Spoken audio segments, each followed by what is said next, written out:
Gym ক্লাইবার্ন তিনি বলেছেন যে জো বাইডেনের উচিত ডোনাল্ড ট্রাম্পকে ক্ষমা করে দেওয়া। সে এখন আবার সেই রেটিফিকেশনের কথা বলছে, সেই আপনার জানুয়ারি 6 কমিটির কথা বলছে, তাদের প্রত্যেককেই জেলে যাওয়া উচিত।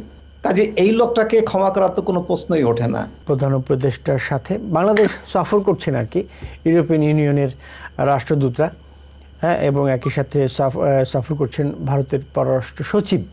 হ্যাঁ, ভারতীয় পররাষ্ট্র সফর বর্তমানে দুই দেশের ভিতরে সম্পর্কে যে টানাপোড়েন চলছে এইটার পরিপ্রেক্ষিতে এই সফরটা খুব জরুরি। এগুলো আমি বলবো রাজনৈতিক, এগুলো যার যার আভ্যন্তরীণ রাজনৈতিক কারণে তারা এগুলো বলছে আর কি। সাউথ ক্যারোলাইনার ডেমোক্রেটিক কংগ্রেসম্যান এবং ডেমোক্রেটিক নেতা জিম ক্লাইবার্ন তিনি বলেছেন যে জো বাইডেনের উচিত ডোনাল্ড ট্রাম্পকে ক্ষমা করে দেওয়া, পার্ডন করে দেওয়া। তিনি এই আহ্বান জানিয়েছেন পাবলিকলি, এরকম না যে গোপনে বলছেন।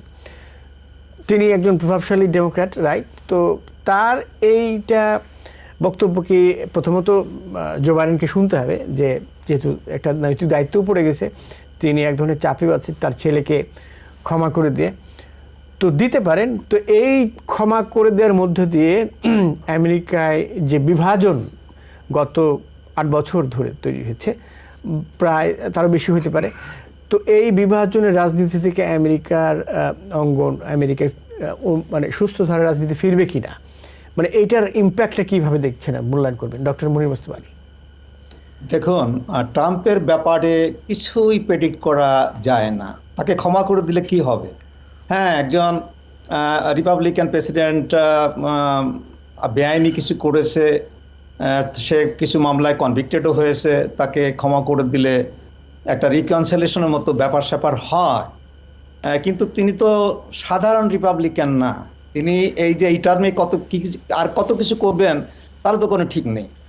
যদি বাইডেন একটা ব্ল্যাঙ্ক দিয়ে দেয়, তারপরে তো সে ট্রাম্প তো আরো অনেক অন্যায় অত্যাচার করতে পারে। তার সে এই যে যেমন বললেন যে সে তার যে ক্যাম্পাস যে আর কি প্রমিস করেছিল, যে রেক্টিফিকেশনের ব্যাপার স্যাপার যেটা বলেছিল, আপনারা বলেছেন তার থেকে হয়তো কিছুটা সরে আসছে, বিন্দুমাত্র সরে আসেনি সে কোনো ইস্যুতেই। কিন্তু তার যে ক্যাম্পেইন প্রমিসগুলো ছিল, সে যেখানে ছিল সেখানেই কিন্তু রয়ে গেছে। সে এখন আবার সেই রেক্টিফিকেশনের কথা বলছে, সেই আপনার জানুয়ারি 6 কমিটির কথা বলছে, তাদের প্রত্যেককেই জেলে যাওয়া উচিত। কাজে এই লোকটাকে ক্ষমা করার তো কোনো প্রশ্নই ওঠে না। আমি জানি না তাকে ক্ষমা করার কোনো প্রয়োজন আছে বলে আমি মনে করি না। আপনার এই যে তার যে মামলাগুলো তো উজ্জ্ব হয়ে গেছে, সেই মামলাগুলো তো আর এখন আর চলমান হবে না, যেহেতু তিনি প্রেসিডেন্ট। কিন্তু ওনার প্রেসিডেন্সি চলে যাওয়ার পরে তো আবার তো এই মামলাগুলো আবার রিভাইভ হতে পারে। আর তারপর দেখেন গত এক টার্মে সে কতগুলো কাজ করেছে, বেআইনি কাজ করেছে, তার এই টার্মে সে কতগুলো বেআইনি কাজ করে তো কোনো ঠিক নাই। আপনি এই যে যেমন বললেন যে প্যাম বান্ডি তার অ্যাটর্নি জেনারেল হয়ে আসছে, ক্যাশ প্যাটেল হয়তো কিস্টুয়ার্ডেকে রিপ্লেস করবে এফবিআইতে। হ্যাঁ, তো এরা তো এদেরকে অ্যাপয়েন্টমেন্ট দেওয়া হচ্ছে রেক্টিফিকেশনের জন্যই। হ্যাঁ, হয়তো একটু ডেমোক্রেটটা হয়রানির শিকার হবে, এটা আমি বুঝতে পারছি।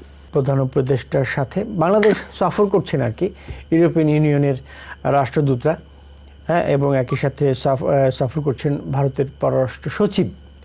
তারা বিভিন্ন পর্যায়ের বৈঠক করেছেন, সচিব পর্যায়ের, উপদেষ্টা পর্যায়ে, প্রধান উপদেষ্টার সাথে বৈঠক হয়েছে। তো এখান থেকে ডক্টর ইউনূস যেটি বলেছেন যে ভিসা সেন্টার দিল্লি থেকে নিয়ে ঢাকায় বা অন্য কোনো প্রতিবেশী দেশে নিয়ে আসতে বলেছেন। একই সঙ্গে তিনি নির্বাচনের একটি কথা বলেছেন যে ডিসেম্বর মাসের শেষের দিকে একটি ঘোষণা তিনি দিতে পারেন, এরকম ইঙ্গিত দিচ্ছেন। এর মধ্যে বিএনপির একটি দাবি এসছে, তারা বলছে যে 3 থেকে 4 মাসের মধ্যে নির্বাচন দেওয়া উচিত। তারা এটা বলছেন। বিএনপির সালাউদ্দিন আহমেদ, স্থায়ী কমিটির সদস্য, তিনি এটা বলছিলেন। সৈয়দ মাহমুদুল্লাহ, আপনি কীভাবে দেখছেন বিষয়টা, বিশেষ করে যে গুরুত্বপূর্ণ দুটি সফর, ভারতীয় পররাষ্ট্র সচিব এবং ইউরোপিয়ান ইউনিয়নের রাষ্ট্রদূতদের সফর? হ্যাঁ, ভারতীয় পররাষ্ট্র সফর বর্তমানে দুই দেশের ভিতরে সম্পর্কে যে টানাপোড়েন চলছে এইটার পরিপ্রেক্ষিতে এই সফরটা খুব জরুরি। দুই দেশের জন্যই সম্পর্ককে যতদূর সম্ভব, টেনশন থাকবে এই সম্পর্কে কোনো সন্দেহ নেই। যেহেতু ক্ষমতাচ্যুত প্রধানমন্ত্রী শেখ হাসিনাকে ভারত আশ্রয় দিয়েছেন, ফলে ভারতের সাথে সম্পর্ক এবং সেখান থেকে তিনি মাঝে মাঝে কথা বলছেন। যুক্তরাষ্ট্রে আওয়ামী লীগের একটা সমাবেশে তিনি ভার্চুয়ালি জয়েন করেছেন, লন্ডনে আরেকটাতে জয়েন করেছেন, বক্তব্য দিচ্ছেন। এগুলো নিশ্চয়ই মানে ইরিটেন্ট হয়ে থাকবে, কিন্তু এবং সেটা বাংলাদেশের পররাষ্ট্র উপদেষ্টা সেটা ভারতীয় পররাষ্ট্র সচিব মিস্টার মিশ্রকে বলেওছেন যে উনি আপনাদের দেশে আজ থেকে এই সমস্ত কথাবার্তা বলছেন, এটা ওনাকে বন্ধ করার চেষ্টা করুন। এই একটা। তো এই আমাদের সংখ্যালঘু নিয়ে ভারতের উদ্বেগের কথা তারা আনুষ্ঠানিকভাবে বলেছে। বাংলাদেশের দুটো মিশন, কলকাতা মিশন এবং আগরতলা মিশনে, কলকাতা মিশনের ওখানে মিছিল হয়েছে, আর আগরতলা মিশনের ভিতরে লোক ঢুকে গেছে, কিছু ক্ষয়ক্ষতি করেছে, এই সমস্ত নিয়ে টানাপোড়েন আরো বৃদ্ধি পেয়েছে। আর ফলে এইটার দরকার আছে। বাংলাদেশ ভারত বাণিজ্য থেকে শুরু করে নানা ধরনের ভিসা ইত্যাদি তারা প্রায় রেস্ট্রিক্টেড করে ফেলেছে। অনেক লোক চিকিৎসার জন্য সে দেশে যায় ইত্যাদি। এগুলো স্বাভাবিক করার চেষ্টা করা উচিত। দুই দেখি বাংলাদেশের কিছু যুদ্ধংদেহী কথাবার্তা কেউ কেউ বলেছে আমরা এটা করব ওইটা করব, ওখানে লালমনিরহাটে বিশাল এক ঘাঁটি করে ভারতকে একবারে সন্ত্রস্ত করে ফেলবো। এই সমস্ত ইরেসপন্সিবল কথা বলা উচিত না।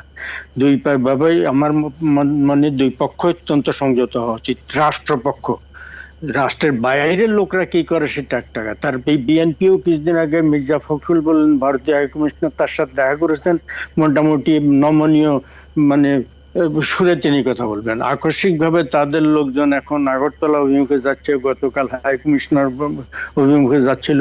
সম্ভবত নির্বাচনের আগে তারা জনপ্রিয়তা অক্ষুণ্ণ রাখার বা আরো বাড়ানোর জন্য এই স্টেপ নিচ্ছে। হ্যাঁ হ্যাঁ, দুটো সফরই খুব গুরুত্বপূর্ণ। ইউরোপিয়ানদের সফরটাও, ইউরোপিয়ান ইউনিয়নের অ্যাম্বাসাডারদের সফরটাও খুব গুরুত্বপূর্ণ, এবং ভারতীয় পররাষ্ট্র সচিবের ঢাকা ভিজিটটা আরও বেশি গুরুত্বপূর্ণ। কারণ ইতিমধ্যে ইদানিং আমরা ভারত বাংলাদেশের যে সম্পর্ক, এই সম্পর্কটা এমন এক পর্যায়ে গেছে যে এরকম একটা ভিজিটের প্রয়োজন ছিল। এই যে উস্কানিমূলক কথাবার্তা দুই দেশ থেকেই হচ্ছে, এবং কিছু কিছু ক্ষেত্রে শুধু সংবাদপত্র বা আপনার বিভিন্ন মিডিয়া থেকেই যে হচ্ছে তা না, গভর্নমেন্ট থেকেও হচ্ছে। যেমন পশ্চিমবাংলার মুখ্যমন্ত্রী একটা মন্তব্য করেছেন বা দুটো মন্তব্য করেছেন, তারপর সেখানকার যিনি বিজেপি নেতা তিনিও মন্তব্য করেছেন। এগুলো আমি বলবো রাজনৈতিক, এগুলো যার যার আভ্যন্তরীণ রাজনৈতিক কারণে তারা এগুলো বলছে আর কি। নিউ ইয়র্ক থেকে সম্প্রচারিত TVN 24 টেলিভিশন বিশ্বজুড়ে বাঙালির কণ্ঠস্বর।